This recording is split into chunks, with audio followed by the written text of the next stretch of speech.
This is where art truly happens, Kiana. The human psyche is most beautiful, just as it shatters. In the exclusive, tension-filled quiet of Elysian, Sterling Marrow, a man of immense power and the architect of others' misery, uttered those words. He believed himself a masterful director, turning the restaurant into his personal theater. The other guests held their breath, accustomed to his cruel, staged performances. If you're watching this, please hit subscribe and share where in the world you're tuning in from and the time. Marrow believed he had perfectly cast Kiana Monroe, a quiet, unassuming waitress, in the role of his tragic victim. He was meticulous, confident in his power to break her spirit on his stage. But tonight he was about to discover something terrifying. He wasn't the director after all. The night shifted, the stage was seized, and a performance of raw, untamed resilience left the powerful speechless, proving that the true artist finds power not in the shattering, but in the echoes that follow. You won't want to miss how this story completely flips the script. The city pulsed with the relentless rhythm of ambition, its skyscrapers clawing at the twilight sky like fingers grasping for unseen stars. Nestled in the heart of the elite quarter, where fortunes were flaunted and secrets simmered behind velvet curtains, stood Elysian, a restaurant that wasn't merely a place to dine, but a theater of illusions. Its facade gleamed with polished brass and etched glass doors that whispered promises of exclusivity. Inside, marble floors stretched like frozen rivers under the soft glow of crystal chandeliers, each prism scattering light into 1,000 fractured rainbows. Tables draped in pristine linen hosted the city's power brokers, financiers in tailored suits, artists with haunted eyes, and socialites whose laughter rang hollow against the high ceilings.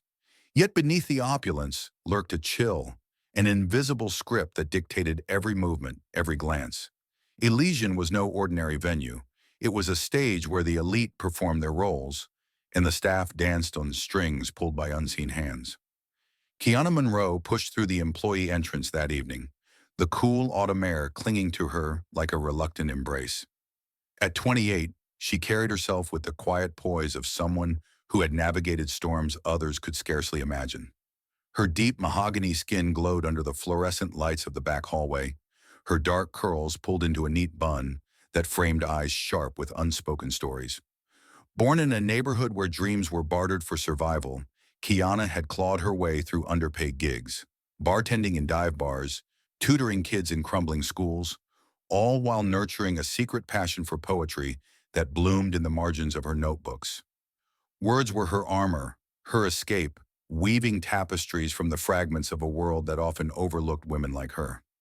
Tonight marked her first shift at Elysian, a step up she hoped would steady her finances and perhaps, in some small way, affirm her worth in a city that measured value in gold-plated whispers. The locker room hummed with the low buzz of preparation. White uniformed servers, mostly pale faces with anxious expressions, hurried about, adjusting ties and smoothing aprons. Kiana slipped into her own crisp black skirt and white blouse, the fabric stiff against her skin, a uniform that felt more like a costume. As she tied the strings of her apron, a voice broke through the chatter. "New girl, right, Kiana?" It was Hollis Vexley, the manager, a white man in his mid-40s whose rumpled suit hung on his frame like a flag of surrender. His face was a map of worry lines, etched deep from years of balancing on the knife's edge of deference and dread. He beckoned her into his cramped office, the door clicking shut behind them with a finality that set her nerves on edge. "Sit," Hollis said, gesturing to a rickety chair opposite his cluttered desk. Papers piled high, menus, schedules, and what looked like scrawled notes on guest preferences, spoke of a man perpetually chasing order in chaos. He leaned forward, his pale hands clasped as if in prayer. "Elysian isn't like the places you've worked before. Here, every detail is a performance. The wine must pour like poetry, the plates presented like art. But it's the guests. They demand perfection, or they destroy it." His voice dropped to a conspiratorial whisper, eyes flicking toward the door, as if expecting eavesdroppers. "And then there's Sterling Marrow. You need to know about him before you step out there." Kiana leaned in, her curiosity piqued despite the unease coiling in her stomach. Hollis painted Marrow not as a man, but as a specter, a white tycoon in his 50s, a financier whose empire spanned art galleries and real estate, his name etched on museum wings and high-rise lobbies. He's not just rich, Hollis continued, his voice trembling slightly. He's a patron, a connoisseur they call him. One bad review from Marrow, and careers crumble. I've seen it. A chef whose innovative fusion cuisine he dismissed as pedestrian, the man never worked in the city again. An artist whose exhibit he labeled derivative, gallery doors slammed shut overnight.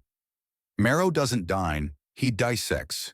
He probes for weaknesses, turns compliments into barbs, and watches as people unravel.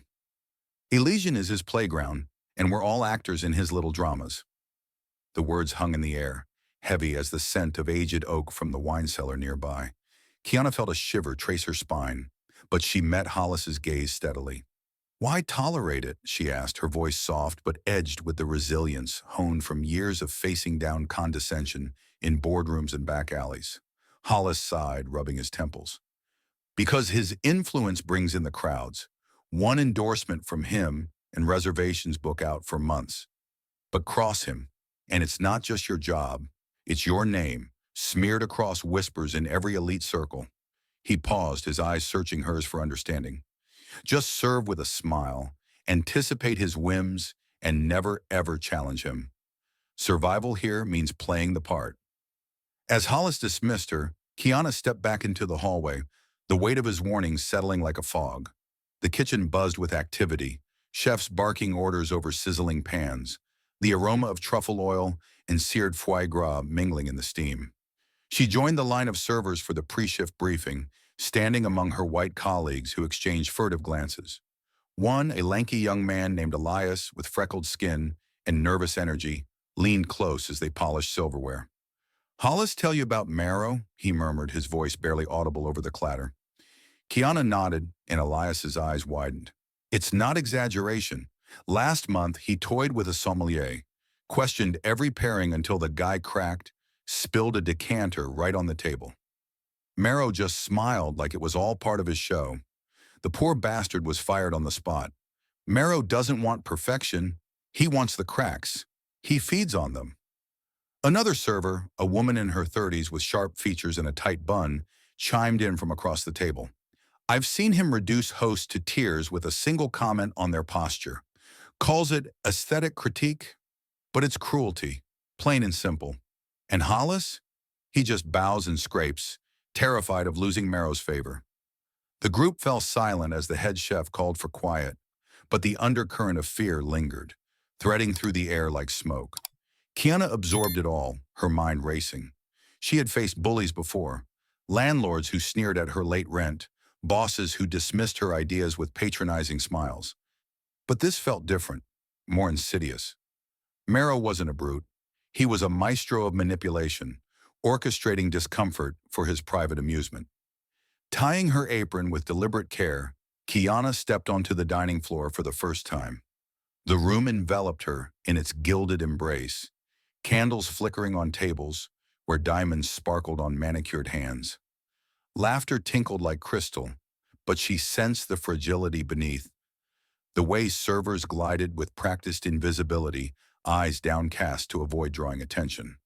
As she arranged place settings at an empty table, her fingers tracing the cool edge of a porcelain plate, Kiana felt the stage lights upon her. Elysian was alive, breathing with anticipation, and somewhere in the shadows loomed the ghost of Sterling Marrow.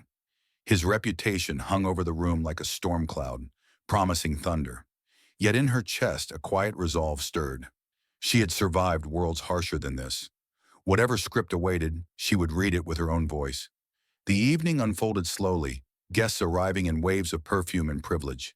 Kiana moved through the motions, pouring water with steady hands, reciting specials with a warm smile that masked her vigilance. Whispers of Marrow echoed in her ears, a ballad of dread that built with every passing minute. The chandeliers above seemed to watch, their light refracting secrets. In this theater of the elite, Kiana Monroe was no mere extra. She was a force waiting to be unleashed, her poetry simmering just below the surface, ready for the cue that would change everything. The evening at Elysian deepened like ink spreading across parchment, the chandeliers dimming subtly, to cast elongated shadows that danced along the walls. Kiana moved through the dining room with the grace of a shadow herself, her tray balanced effortlessly as she delivered flutes of champagne to a table of laughing socialites. Their diamonds caught the light, sparkling like distant stars, but Kiana's mind wandered back to Hollis's warnings. The air felt thicker now, charged with an anticipation that prickled her skin. Whispers of Sterling Marrow lingered in every hushed conversation, his name a specter that turned the restaurant's elegance into a veiled trap. She glanced toward the entrance, half expecting him to materialize from the twilight outside, and wondered if the fear in her colleagues' eyes was contagious. But no, Kiana had learned long ago that fear was a chain she could choose not to wear. Still, as she refilled a water glass for an elderly patron, her senses heightened, attuned to the subtle shifts in the room's symphony, the clink of cutlery, the murmur of deals being struck over foie gras, the faint strain of classical strings from hidden speakers. Then it happened. The etched glass doors swung open with a soft whoosh, admitting a gust of cool night air that carried the scent of rain-kissed streets. Sterling Marrow stepped inside, his presence announcing itself before a single word was spoken. He was a tall man, his frame lean and commanding, clad in a tailored charcoal suit that absorbed the light rather than reflected it. Silver threads wove through his neatly combed hair, framing a face etched with the sharp lines of authority. High cheekbones, a patrician nose, and pale blue eyes that scanned the room with the precision of a hawk surveying its territory. At 50-something, Marrow exuded the effortless charisma of old money, his movements deliberate, each step a calculated advance across the marble stage. The host, a young white man with a clipboard clutched like a shield, straightened immediately, his smile forced as he led Marrow to his customary corner table. A vantage point that overlooked the entire dining floor like a director's box in a grand opera house. The change was instantaneous, rippling outward like a stone dropped into still water. Conversations faltered mid-sentence. A woman's laughter caught in her throat, turning into a polite cough. Servers froze for a heartbeat before resuming their duties with exaggerated care, their eyes averted as if meeting his gaze might invite calamity. Even the candles seemed to flicker nervously, casting Marrow's shadow long and distorted against the velvet drapes. Kiana, stationed near the bar, felt the shift viscerally, a tightening in her chest, the air growing heavier with unspoken deference. Hollis Vexley materialized from the shadows, his face a mask of obsequious welcome, murmuring greetings as he pulled out Marrow's chair. "Mr. Marrow, a pleasure as always. Your usual Bordeaux?" Marrow nodded curtly, not deigning to respond verbally, his eyes already roaming the room, cataloging the players in his evening's drama. Seated now, Marrow unfolded his napkin with the ritualistic precision of a conductor lifting his baton. He didn't glance at the menu. Instead, his gaze settled on a nearby table where a young white couple dined in apparent bliss. They were the picture of romance. She in a silk dress that shimmered like moonlight on water. He in a crisp shirt, his hand resting affectionately on hers. A pendant necklace graced her neck, a delicate sapphire set in platinum, catching the light with every breath she took. Marrow's lips curved into a faint, almost imperceptible smile, the kind that promised not warmth, but intrigue. He leaned slightly toward them, his voice carrying just far enough to intrude without shouting. "Forgive the interruption," he said, his tone polished velvet over steel. "But I couldn't help admiring that exquisite pendant. A family heirloom, perhaps? The cut of the stone. It's reminiscent of the Golconda mines, isn't it? Rare, those blues, pure as a winter sky." The woman flushed with pleasure, touching the necklace self-consciously. "Oh, thank you. It was a gift from my fiancé. He picked it up in Paris last year." Her partner beamed, squeezing her hand. But Marrow wasn't finished. His eyes narrowed ever so slightly, a predator toying with prey. "Paris, you say? Charming. Though one must be cautious with such pieces. The market's flooded with imitations these days. Lab-grown sapphires that mimic the real thing so convincingly.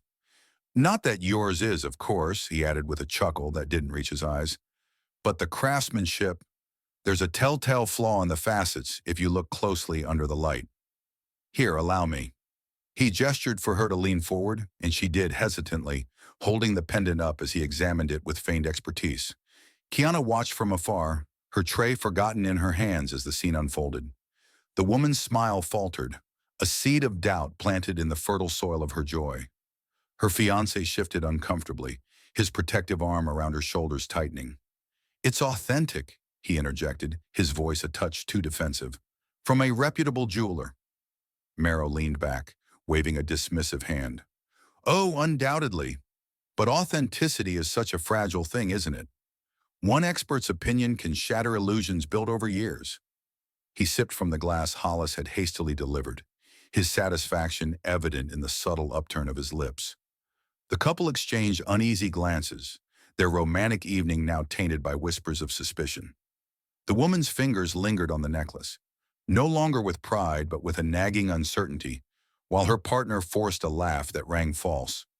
Around them, other diners pretended not to notice, but the tension was palpable, a ripple of discomfort spreading like poison through wine.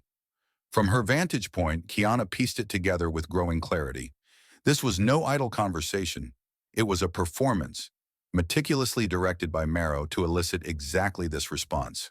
He fed on the unease, the way the woman's confidence cracked like thin ice under pressure, her partner's defensiveness blooming into quiet resentment. His power wasn't brute force or overt threats. It was this, the art of manipulation, gilding cruelty with sophistication. Kiana's stomach twisted, a mix of revulsion and fascination.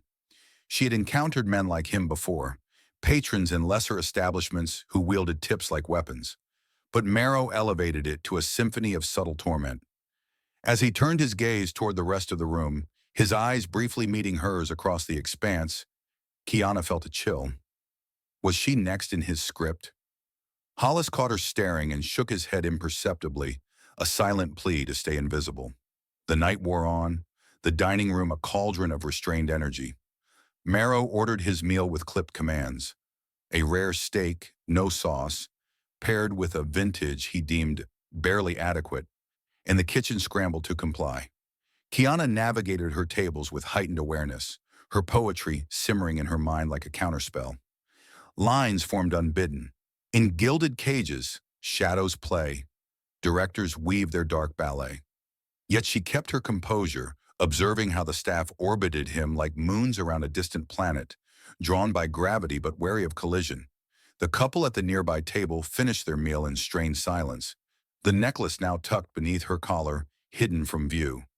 Marrow's work was done there, a small masterpiece of discord etched into their evening. As the clock ticked toward the peak hour, Kiana sensed the inevitable pull. Her section bordered his table, and with each passing minute, the stage light seemed to brighten on her. Marrow's eyes roamed again, seeking a fresh canvas for his art. The director was seated, the curtain rising. What role would she play in this unfolding drama? The air hummed with possibility.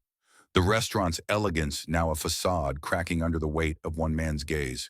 The tension in Elysian coiled tighter as the evening progressed. The restaurant's gilded facade now a pressure cooker of unspoken alliances and fragile egos. Sterling Marrow sat enthroned at his corner table, his pale fingers drumming idly on the linen cloth, a metronome marking the rhythm of his private symphony. The white couple he had so artfully dismantled had paid their bill in hushed urgency, slipping out like ghosts fleeing a haunted stage. Their departure left a vacuum, one that Marrow's gaze filled with predatory intent, sweeping the room for his next act. Kiana felt it before she heard the assignment. Hollis Vexley's voice, strained and low, pulling her aside near the bar. "His table, now! Keep it flawless!" His eyes, wide with the desperation of a man walking a tightrope, pleaded for compliance. Kiana nodded, her heart steady despite the flutter in her chest. She had observed enough to know this was no ordinary service. It was an audition in Marrow's theater of torment. Straightening her apron, Kiana approached with the poise of a dancer entering the spotlight. Her steps were measured, her black features composed into a mask of professional serenity. Dark eyes alert, full lips curved in a neutral smile that revealed nothing of the storm brewing within. Marrow didn't look up from his phone, his fingers scrolling through what might have been stock reports or, more likely, dossiers on potential victims. "White wine," he commanded without preamble, his voice a blade sheathed in silk. The 92 Chablis. And make it quick. I detest waiting for mediocrity. No please, no eye contact. Just the assumption of obedience, as if she were an extension of the furniture. Kiana inclined her head. Of course, sir. She turned toward the wine cellar, her mind racing. The Chablis was a rare vintage, crisp and unyielding, much like the man who ordered it. In the cool dimness of the cellar, she selected the bottle with care, uncorking it there to preserve its integrity, the pop echoing like a distant gunshot. Returning with the bottle cradled like a fragile artifact, Kiana presented it for inspection. Marrow waved her off impatiently, still engrossed in his screen. She poured a sample into his glass with steady hands, the pale liquid swirling like liquid gold under the chandelier's glow. He lifted the glass at last, swirling it absent-mindedly before taking a deliberate sip. The room seemed to hold its breath. Servers paused mid-stride, diners glanced sidelong. Hollis hovered in the periphery like a shadow. Marrow's face remained impassive for a moment, then twisted into a grimace of disdain. He set the glass down with a deliberate clink, loud enough to draw eyes from nearby tables. Sour, he declared, his tone flat but laced with accusation. You've exposed it to air too long, or perhaps this is how Elysian disposes of its spoiled stock. Either way, unacceptable. Kiana's pulse quickened, but her expression held firm. She knew the truth as surely as she knew her own name. The bottle had been sealed until moments ago, stored perfectly in the climate-controlled depths. This wasn't a flaw in the wine. It was a fabrication, a deliberate probe to test her mettle. I assure you, sir, it was freshly opened, she began, her voice calm, but Marrow cut her off with a sharp laugh that sliced through the air. Assurances from a novice? Spare me. Taste it yourself if you doubt me. He pushed the glass toward her, his pale blue eyes finally locking onto hers, challenging, dissecting. Kiana hesitated, the weight of the room's gaze pressing down. She glanced toward Hollis, who stood frozen across the floor, his white face ashen, shaking his head in a silent, frantic plea. Don't argue, swallow it, survive. The injustice burned like acid in her throat. Kiana had faced scrutiny before, managers questioning her competence in hushed tones, customers assuming her role defined her worth. But this was calculated cruelty, a game where facts bent to whim. Biting back the retort that rose like poetry on her tongue. Truth ferments longer than wine, unspoiled by your tongue. She forced a nod. My apologies, sir. I'll bring a replacement immediately. The words tasted like ash, but she turned with dignity intact, her heels clicking a steady retreat to the kitchen. Whispers followed her. A diner's murmured, "Poor girl," a server's sympathetic glance. Marrow leaned back, his smirk faint but victorious, as if he had just moved a pawn in a chess match only he could see. The first blood drawn, subtle and psychological, leaving no visible wound but a scar on the spirit. In the kitchen's frenzy, chefs plating delicacies with surgical precision, steam rising like fog from a battlefield, Kiana handed off the offending bottle to a sommelier, who sniffed it curiously. Nothing wrong with this, he muttered, confirming what she already knew. But truth held no currency here. Only submission did. She selected another bottle, this one from the same vintage, her hands trembling slightly not from fear, but from the rage simmering beneath her calm exterior. Poetry flooded her mind again, unbidden lines forming a shield. In crystal prisons, lies take flight, sour notes in the dead of night. She breathed deep, channeling the resilience forged in harder times. Nights scraping by on ramen and rejection letters. Days enduring microaggressions with a smile that masked her fire. Marrow's game was insidious, but she refused to let it define her. Returning to the table, Kiana poured the new sample with exaggerated care, her movements a silent defiance. Marrow sipped again, this time nodding curtly. Adequate. Pour the full glass. No acknowledgement of the farce, no retraction, just progression to the next act. As she filled his glass, the dining room resumed its facade of normalcy, but the air felt altered, charged with the residue of his manipulation. Kiana stepped back, her role fulfilled for the moment, but the encounter lingered like a shadow. Hollis caught her eye from afar, relief etched on his features. But she saw the cost, his complicity, the staff's collective breath held in perpetual suspense. Marrow savored his wine now, his eyes drifting to other tables, seeking fresh vulnerabilities. For Kiana, this was merely the opening gambit, a test of her resolve in a game where the stakes were dignity itself. The night stretched ahead, the stage lights unforgiving, and she wondered how deep this psychological chess would go before the board tilted. Yet in that moment, as she cleared a nearby table, Kiana felt a spark ignite. Marrow's power thrived on silence, on the unchallenged lie, but she carried words as weapons, poetry that could cut through illusions. The manipulation had begun, but so had her quiet reckoning. The restaurant hummed on, oblivious to the undercurrents, chandeliers casting fractured light on a drama just unfolding. Chapter 4. The Shattered Scene, the Engineered Peak and Awakening. The hum of Elysian had settled into a deceptive calm, the chandelier's light now casting long, accusatory shadows across the dining room, like fingers pointing at hidden sins. Kiana's retreat to the kitchen had been a brief reprieve, a moment to steady her breath amid the clatter of pots and the sizzle of flames. The replacement bottle of Chablis weighed heavily in her hands as she returned, its cool glass a reminder of the farce she was compelled to play. Marrow's table loomed ahead, a focal point where the room's energy converged, diners stealing glances while pretending immersion in their own worlds. Hollis Vexley paced the periphery, his white face a canvas of barely concealed anxiety, as if the air itself carried the scent of an impending storm. Kiana approached with deliberate poise, her black silhouette cutting through the gilded haze, refusing to let the earlier humiliation erode her core.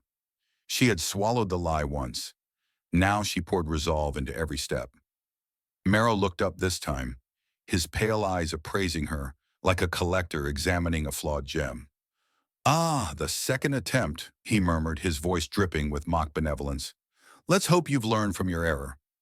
He gestured lazily to the array of glassware on his table, his finger alighting on an antique crystal goblet that seemed plucked from another era.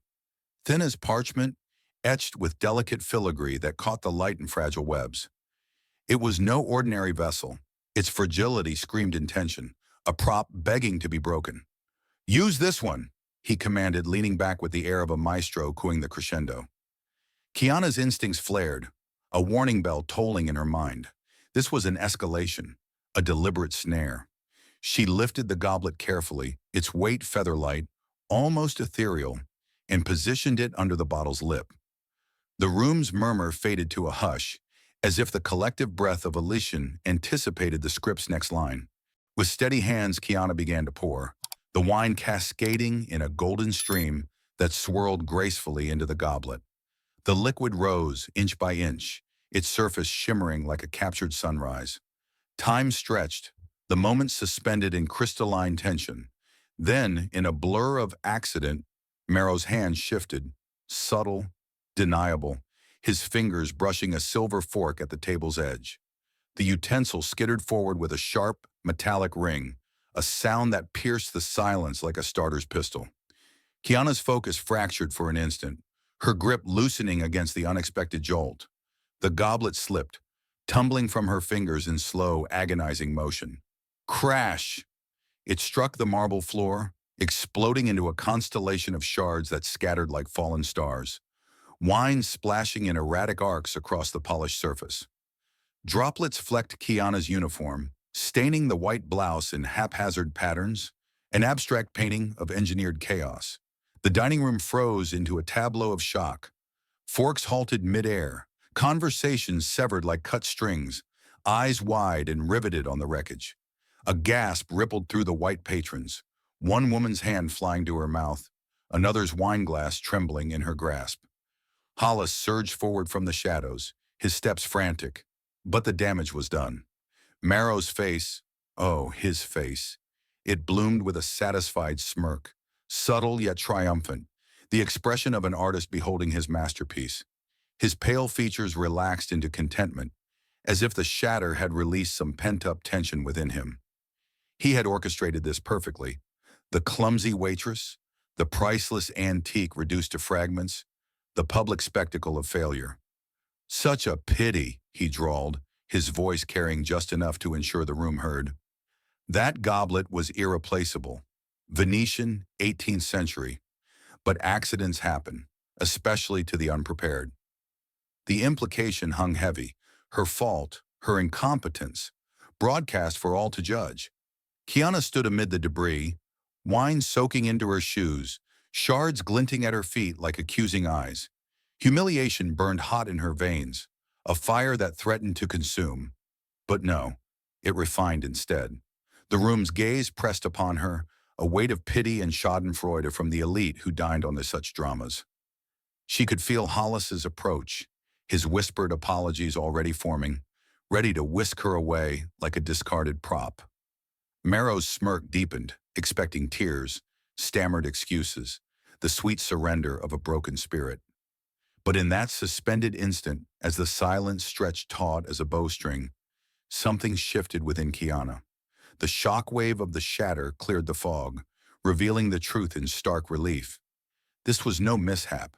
It was his design, a calculated collision of timing and vulnerability, scripted to elicit exactly this, her downfall as his entertainment. He was the director, she the unwitting lead in his theater of cruelty, her black resilience reduced to a punchline in his white world of privilege. Yet as the fragments caught the light, Kiana's mind ignited with clarity, an awakening that surged like poetry through her blood. Her heritage whispered to her. Generations of women who had faced worse than spilled wine and shattered glass, who had rebuilt from ruins with unyielding grace. This wasn't her breaking. It was his revelation. Marrow thrived on control, on the fractures he engineered, but she would not be his canvas. No more. In that frozen heartbeat, amid the gasps and stares, Kiana decided she would rewrite the script. Her role as victim ended here. The poet within her stirred, ready to turn chaos into verse, humiliation into power. The air crackled with unspoken potential, the stage no longer his alone. Hollis reached her side, his hand hovering, but she met his eyes with a steady gaze that halted him. The awakening had come, not in thunder, but in the quiet resolve of a woman refusing to bow. The room waited, breath bated, for her response. Marrow's smirk faltered ever so slightly, a crack in his own facade as he sensed the shift. Wine pooled at her feet, shards reflecting fractured light, but Kiana stood tall, her black form a pillar amid the storm. This peak of his design had become her turning point, the tantrum of glass birthing her truth. The game had twisted, and Elysian held its breath for the next act. The shatter's echo lingered in Elysian's grand hall, like the final note of a discordant symphony. Shards of crystal scattered across the marble floor in a chaotic mosaic that mirrored the room's suspended disbelief. Wine pooled in irregular stains, seeping into cracks like blood from an unseen wound, while droplets clung to Kiana's uniform, marking her as the centerpiece of this engineered spectacle. The diners, a sea of white faces frozen in various shades of shock and morbid fascination, held their collective breath. Socialites with pearls clutched tight, businessmen mid-sip on their scotch, all eyes riveted on the black woman at the epicenter. Sterling Marrow leaned back in his chair, his pale features alight with that predatory satisfaction, expecting the script to unfold as always. Apologies tumbling forth, tears perhaps, the sweet crumble of dignity under his heel. But the air had thickened, charged with something new, an undercurrent that prickled the skin and set hearts racing. Hollis Vexley burst into the fray like a man charging a fire, his rumpled suit flapping as he hurried across the floor, his white face flushed with a mix of panic and rote deference. "Mr. Marrow, my deepest apologies," he stammered, words spilling out in a torrent designed to douse the flames. "This is inexcusable. We'll have this cleaned up immediately. Kiana, come with me. We'll handle—" His hand reached out, hovering near her arm, ready to usher her away like a faulty prop, to sweep the mess under the proverbial rug and preserve the illusion of Elysian's perfection. The room leaned in, anticipating her retreat, the familiar capitulation that fed Marrow's ego. Hollis's eyes pleaded with her. Survive, submit, fade into the background as they all did. But Kiana didn't move. In that pivotal instant, with the weight of stairs pressing like a physical force, she raised a single hand. A gesture subtle yet commanding, her palm outward in a silent decree that halted Hollis mid-sentence. His arm froze, his mouth agape, as if an invisible barrier had risen between them. The power in that motion rippled outward, a shockwave of authority born not from position or wealth, but from the unyielding core of her being. Kiana stood tall amid the wreckage, her black frame unbowed, wine stains blooming across her white blouse like defiant art. Her dark eyes, once veiled in professional restraint, now burned with a focused intensity that commanded the space. She didn't kneel to gather the shards, didn't scramble in humiliation as expected. Instead, her gaze dropped to the floor, not in shame, but in contemplation, as if the chaos held secrets waiting to be unlocked. The shift was palpable, a seismic realignment in the room's atmosphere. Whispers stirred among the tables. A woman's soft intake of breath, a man's chair creaking as he leaned forward. The chandeliers above seemed to brighten, their light refracting off the broken glass in a kaleidoscope that illuminated Kiana's form, casting her as the true lead in this unfolding drama. Marrow's smirk faltered, a microfracture in his composure, his pale eyes narrowing as he sensed the stage slipping from his grasp. No longer was this his theater. The spotlight had pivoted, drawn inexorably to the woman he had sought to diminish. Hollis stepped back involuntarily, his hand dropping to his side, confusion etching deeper lines into his brow. The diners nuzzled their chairs closer, conversations evaporating into a hush that amplified every breath, every rustle of fabric. They felt it, the air crackling with anticipation, the promise of reversal, as if the scripted play had veered off course into uncharted territory. Kiana's chest rose and fell in measured rhythm, her mind a whirlwind of awakening poetry that wove through the humiliation like threads of gold. She saw the shards not as evidence of her failure, but as metaphors, fragments of a false narrative waiting to be reassembled into truth. Her black heritage pulsed in her veins, a legacy of ancestors who had turned chains into songs, oppression into oratory. This moment, this engineered low, was her canvas now. She lifted her gaze slowly, sweeping the room with a quiet authority that silenced even the faintest murmur. The elite patrons, accustomed to wielding power, found themselves spectators in a reversal they couldn't control. A young heiress at a nearby table bit her lip, her eyes wide with a mix of awe and unease. An older gentleman adjusted his glasses, leaning in as if to catch every nuance. In that charged silence, Kiana felt the words rising within her, not as defense but as declaration. Poetry, her secret refuge, now became her weapon. Lines that had simmered in notebooks during long nights, born from struggles far greater than this gilded cage. She didn't speak yet. The power lay in the pause, the deliberate claiming of space. Marrow shifted in his seat, his fingers tightening on the tablecloth, the first hint of discomfort etching his features. He had directed countless such scenes, reveling in the predictable crumble, but this defiance and stillness, unsettled him. Hollis hovered, torn between intervention and paralysis, his role as enabler exposed in the harsh light of her stand. The room nuzzled closer to the edge, hearts pounding in unison with the unspoken question. What would she do? Kiana's hand lowered, but her presence expanded, filling the void left by the shatter. The stage was hers now, the script hers to rewrite. Elysian's facade cracked wider, revealing the human drama beneath. Power's illusion, resilience's truth. And in that breathless interlude, as the wine dried on her skin and the shards gleamed like stars, Kiana Monroe prepared to voice the unsaid, to turn victimhood into verse. The awakening had ignited. The performance was about to begin. The silence in Elysian stretched like a taut string on the verge of snapping, the shattered crystal's remnants glinting under the chandelier's unforgiving glare, as if mocking the fragility of the moment.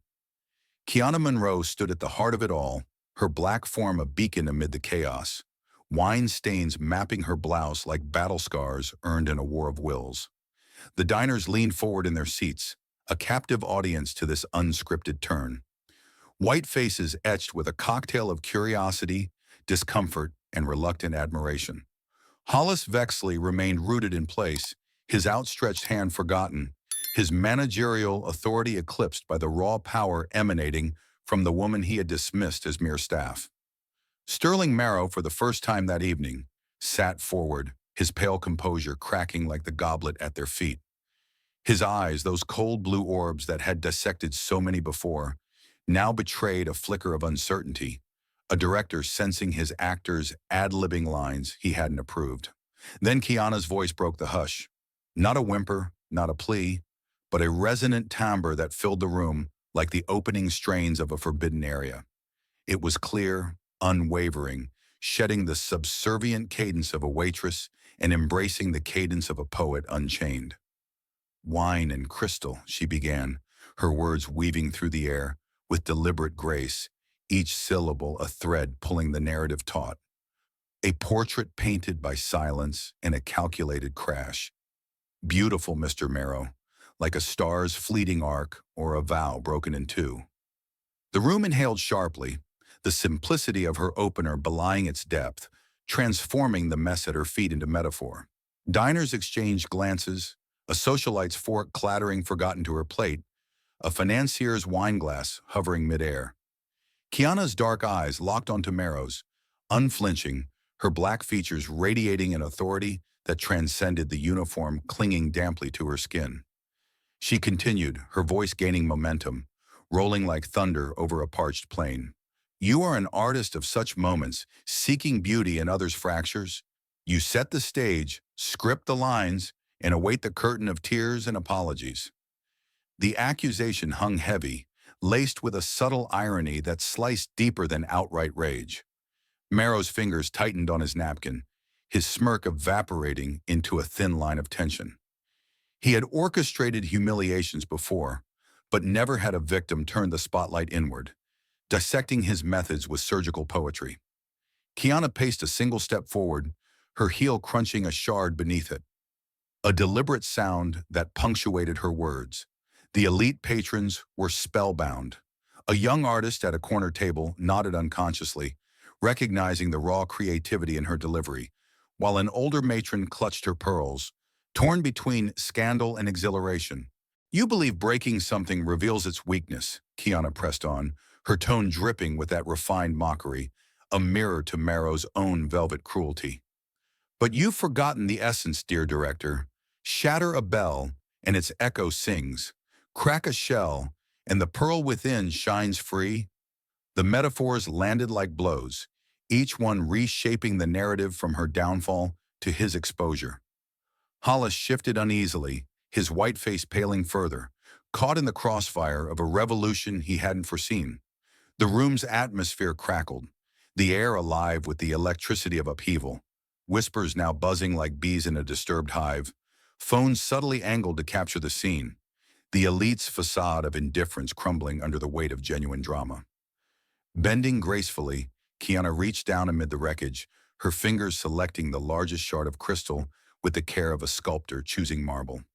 She held it aloft, turning it slowly so the light danced through its facets, transforming the broken piece into a makeshift jewel that sparkled like a diamond, unearthed from rubble. You wanted a shattered server, she declared, her voice rising to a crescendo that commanded every ear. Instead, you've given a poet her stage. Your play was clever, but my performance, it's only beginning. The words echoed off the high ceilings, a declaration of war wrapped in eloquence, turning Marrow's engineered peak into her triumphant pivot. Applause erupted tentatively from a far table, a lone clap from the artist, joined by another from the matron, swelling into a smattering that dared to challenge the silence. Marrow's face drained of color, his hands clenching into fists beneath the table, the director reduced to a stunned spectator in his own theater. Kiana stood there, shard in hand, her black resilience a living testament to the power of the marginalized voice. The diners were no longer passive, they were witnesses to a shift, their world of privilege pierced by her unyielding truth. Hollis finally found his voice, a stammered Kiana, but it dissolved into the growing murmur. Marrow attempted to interject, his voice cracking with forced authority. "This is outrageous." But it was drowned out, his control slipping like sand through fingers. The counterstrike had landed, poetic and precise, exposing the Tycoon's cruelty as the hollow art it was. Elysian's gilded walls seemed to close in, the chandeliers witnessing a climax not of destruction, but of rebirth. Kiana's words lingered, echoes that would resonate far beyond this night. The poet's fire kindled, ready to consume the shadows. The words hung in Elysian's air like smoke from an extinguished fire. Kiana's poetic salvo echoing off the marble walls and velvet drapes, leaving a residue that no amount of polish could erase. Sterling Marrow sat rigid in his throne-like chair, his white complexion leaching color until it resembled the pallor of a statue carved from ice. His pale blue eyes, once instruments of dissection, now stared unseeing at the shard Kiana held aloft. Her declaration, "My performance, it's only beginning," ringing in his ears like a tolling bell. This was not enlightenment dawning on him. No flicker of remorse or self-reflection softened his features. Instead, it was the profound disorientation of a monarch hurled from his pedestal, his meticulously crafted script torn to confetti and scattered at his feet. Marrow, the unassailable director, had been reduced to a mere extra in a narrative rewritten by the very prop he sought to break. His hands, usually so steady in their manipulations, gripped the table's edge, knuckles whitening as the reality sank in. Control, his life's elixir, had evaporated in a haze of verse. The room, moments ago a frozen tableau, stirred to life with the first tentative clap, a solitary sound from the young artist at the corner table, his palms meeting in admiration for the raw artistry he had witnessed. It was joined by another, then a third, swelling into a wave that crashed through the dining hall. The applause wasn't thunderous, not the roaring ovation of a packed theater, but it carried the weight of authenticity, sporadic bursts from the white patrons who had long whispered about Marrow's games, but never dared to challenge them. The socialite who had clutched her pearls now brought her hands together with a sharp crack, her eyes alight with a mix of vindication and thrill. The financier set down his glass, adding his measured claps, his face betraying a rare crack in his stoic facade. To Marrow, each strike of palm against palm was a hammer blow, not to Kiana's triumph, but to his own edifice of fear. What he heard wasn't praise for her, it was the demolition of his aura, the fear that once cloaked him, now replaced by curiosity, pity, and, worst of all, a subtle contempt that twisted like a knife in his gut. Kiana, still holding the crystal shard like a scepter of her newfound sovereignty, let the applause wash over her without a trace of surprise. Her black features remained composed, a quiet dignity radiating from her stance amid the wreckage. She had not sought this acclaim. It was merely the byproduct of her stand, the natural echo of truth spoken into silence. With deliberate calm, she set the shard down on Marrow's table, a final punctuation to her performance, then reached behind her back to untie her apron.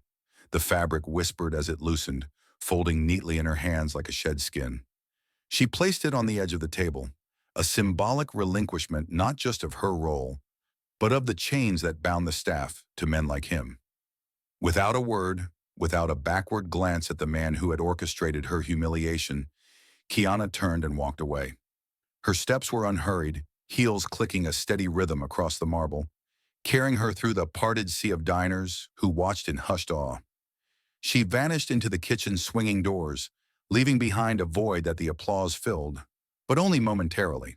As the ovation crested and began to fade, the room exhaled, conversations resuming in fragmented whispers. "Did you see his face? She's got fire." About time someone stood up. Hollis Vexley, released from his paralysis, bustled forward to clear the debris, his movements frantic as if sweeping away the evidence could restore the status quo.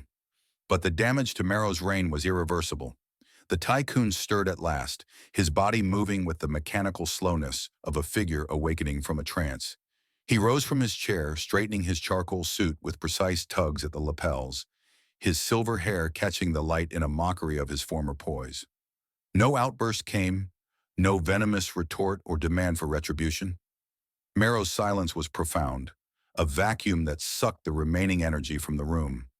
He smoothed a non-existent crease from his sleeve, his actions deliberate, almost ritualistic, as if reassembling his shattered composure piece by piece. Yet for those who dared to look closely, and a few did, their eyes darting like thieves in the night, there was no defeat in his gaze. No baited embarrassment colored his cheeks. Instead, his pale eyes burned with a frigid intensity, a rage so deep and contained it chilled the air around him. It was the fury of a wounded beast, not lashing out in the moment, but retreating to lick its wounds and plot in shadows. Marrow's silence wasn't surrender. It was a promise, more terrifying than any shouted threat. He nodded curtly to Hollis, who mumbled apologies like incantations, then turned toward the exit. The etched glass doors swung open for him as they always had, but this time his departure carried the weight of exile. The diners watched him go, the applause's echoes dying into an uneasy hush, a collective intuition whispering that this was no end, but a prelude to storm. Elysian's gilded hall, once his unchallenged domain, now felt tainted by the specter of unresolved vengeance. In the wake of his exit, the restaurant breathed again, servers resuming their duties with a newfound lightness, whispers of Kiana's stand spreading like wildfire through the kitchen. But beneath the surface, the tension lingered, a cold undercurrent reminding all that a dethroned director, especially one as cunning as Marrow, might yet reclaim his stage. The night wore on, candles flickering as if in warning. The shards swept away, but the fractures in the facade endured. In the days that followed, the tale of Poetry Night at Elysian seeped through the city's elite veins like ink bleeding into fine parchment, transforming from a hushed whisper in the restaurant's aftermath into a legend recounted at galas and private clubs where crystal clinked and secrets traded hands. It wasn't spun as the heroic uprising of a black waitress against a tyrant. No, the white upper echelons framed it with their own lens, the downfall of a once formidable artist undone by his own contrived canvas. At velvet-draped dinner parties, socialites leaned in over candlelit tables, murmuring, "Did you hear about Marrow, the man who sculpted humiliations, like sculptures, only to be chiseled apart by a poet's tongue?" Galleries buzzed with it during openings. Financiers chuckled over cigars in oak-paneled lounges. Sterling Marrow, the director dethroned, turned into a cautionary farce. His name, once a synonym for untouchable influence, now evoked smirks and sideways glances, a tragicomic figure stripped of his mystique. The story's spread was organic, viral in the analog sense, passed mouth to ear among those who had dined on his spectacles for years, now savoring the irony of his exposure. Sterling Marrow, sequestered in his penthouse overlooking the city's glittering sprawl, seethed in isolation. His white world of polished mahogany and abstract art felt confining, the floor-to-ceiling windows mocking him with reflections of a man diminished. Hatred for Kiana Monroe burned in his chest like a slow-fusing ember, a venomous urge to retaliate that clawed at his thoughts. He paced his study, phone in hand, dialing contacts from his Rolodex of power. Gallery owners, restaurateurs, financiers who owed him favors. "Blacklist her," he snarled into the receiver one evening, his voice low and edged with frost. "Ensure no door opens for that insolent girl. Ruin her quietly." Plans formed in his mind, whispers to block her employment, subtle smears to tarnish her name in the circles she might dare enter. He envisioned her crumbling under the weight, reduced to the obscurity he believed she deserved, a fitting sequel to his disrupted play. But as the calls progressed, a chilling realization dawned. His allies hesitated, their responses laced with caution. "Sterling, old friend, the story's everywhere. Acting now, it would look like desperation." Marrow slammed down the receiver, staring at his reflection in the darkened window. He was ensnared in what he came to think of as the invisible cage, a prison forged not by bars, but by the very narrative Kiana had unleashed. Any overt revenge against her, a black woman now mythologized as the poet who pierced his facade, would be scrutinized through the lens of that fateful night. The elite would whisper, "Ah, Marrow, stooping to petty vendettas after failing to orchestrate a simple server? How utterly pathetic." It would affirm her every word that he was no artist, but a bully cloaked in sophistication, lashing out at the weak when his art failed. His colossal ego, the engine of his manipulations, became his shackles. To strike at her would dismantle the remnants of his prestige, exposing him as the fragile tyrant she had named. He couldn't touch her without self-immolation, trapped in a cage of his own making, where silence was his only armor. Meanwhile, Kiana's world expanded in the wake of her stand, not through fame's garish spotlight, but through the quiet liberation of reclaimed agency. She didn't return to Elysian. Hollis's frantic calls went unanswered, his offers of promotion dismissed as too little, too late. Instead, she channeled her poetry into open mics and small venues, her verses drawing crowds who had heard whispers of the Elysian poet. Her victory wasn't miraculous, no sudden ascent to wealth or adulation. It was strategic, a calculated dismantling of Marrow's power structure without altering the man's rotten core. She had exposed the mechanism, the fear he wielded like a baton, and in doing so, rendered it impotent. Staff at other establishments stood taller, patrons second-guessed their cruelties. The ripple of her words reshaped the unseen dynamics of the elite's playgrounds. The culmination came one crisp evening at a dimly lit poetry lounge downtown, far from Elysian's gilded excess. The stage was simple, a wooden platform under warm spotlights, surrounded by mismatched chairs filled with a diverse crowd. Artists, students, dreamers drawn by word of mouth. Kiana stepped into the light, her dark curls loose, a simple dress hugging her black frame with effortless grace. Her voice soared as she recited new lines born from that night. In shattered halls where shadows play, the cage unseen binds the fray. Echoes rise from broken chains. Freedom's verse in blood and rains. The audience leaned in, captivated by the rhythm, the raw truth woven into a metaphor. Applause thundered at the end, genuine and fervent, her brilliance unchained and untouchable. In a shadowed corner of the room, a figure lingered. Marrow, cloaked in a nondescript coat, his silver hair hidden under a brimmed hat. He had come not for confrontation, but to witness, drawn by the masochistic pull of seeing his creation thrive. His pale eyes watched her glow under the lights, her voice filling the space he could no longer command. Rage simmered, but action eluded him. To approach, to disrupt, would shatter his cage's illusion, confirming his defeat to all. He was trapped, a spectator to her ascent, his impotence the cruelest twist in this ongoing drama. As Kiana bowed to the cheers, stepping off stage into her earned freedom, Marrow slipped away into the night, a ghost haunted by the poet he could not silence. The city's lights twinkled below, indifferent to his fall, while her echoes lingered, a testament to resilience's enduring song. As Kiana's echoes fade and Elysian's gilded stage falls silent, we hope her story of resilience and poetic defiance has stirred something within you. Share your thoughts in the comments.